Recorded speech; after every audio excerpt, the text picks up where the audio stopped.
Well, can more be done to lower the cost of home property insurance? Should Floridians get a tax holiday on guns and ammo? And should teachers get a pay raise? Those are just some of the big questions facing state lawmakers as they head to Tallahassee for the next legislative session, which starts on Tuesday. Joining us now to discuss some of the proposals lawmakers will be considering is WGCU's Morning Edition host and reporter John Davis. Welcome, John. Thanks for having me.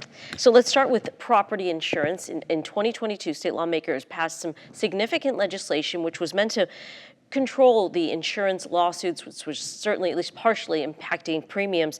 Do we know what state lawmakers might try this time when it comes to property insurance? Well, I would just caution, if you're expecting any kind of immediate relief, you're going to be disappointed. We're not going to see that. As you noted, the legislature's approach to dealing with the property insurance crisis has been really solutions aimed at helping insurance companies directly and not necessarily property owners themselves. So I think we're going to be seeing more of that.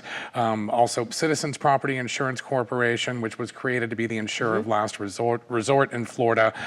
Regulators recently approved a 14% rate cap for them. So some homeowners are going to see their property insurance premiums increase by up to 14% if they have policies through Citizens. Now, there is also a bill from our own Southwest Florida Senator Jonathan Martin, and this wouldn't eliminate property taxes, but if the bill passes, it would require a study about the feasibility of eliminating property taxes. This has raised a lot of eyebrows because, as we know, property taxes are the primary funder of things like public schools, first responders, ambulances, firefighters, local police, and it's, you know, a lot of local governments get a big chunk of their money from property taxes.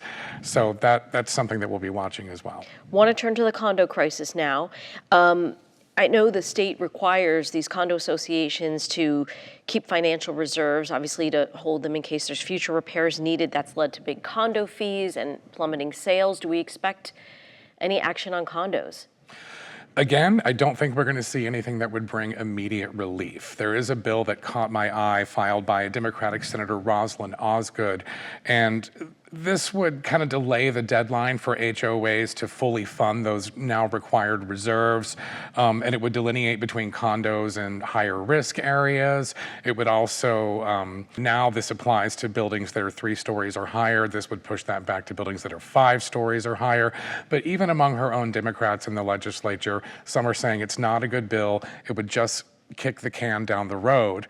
Jason Pizzo, notably, his district includes Surfside, where the Champlain Tower South collapse occurred.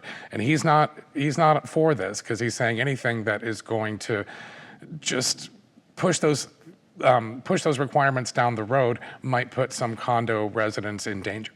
I'd like to end real quick with the proposed budget. We're looking at the governor's proposal at $115 billion, smaller than the current budget.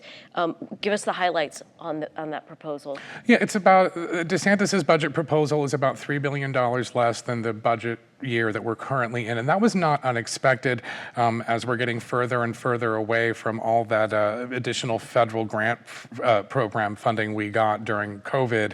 That's gone now. So we knew this was coming. In terms of the budget itself, some highlights. It does call for pay increases for law enforcement and first responders, 20 to 25%, depending on which ones they are and whether they're new hires or veterans. We're also looking at budget cuts the budget would cut 741 state government jobs. So that's something people are looking at as well. That's from places like the Department of Health and the Department of Children and Families. There are some pay increases for educators in the budget, but the Florida Education Association, the statewide teachers union, says what the governor's proposing would just be nominal. It wouldn't make that big of a difference. It wouldn't keep up with inflation costs, and neither would the budget proposal in terms of per student spending. They're saying it wouldn't move the needle there. I want to sneak one more in, and that is the sales tax holidays.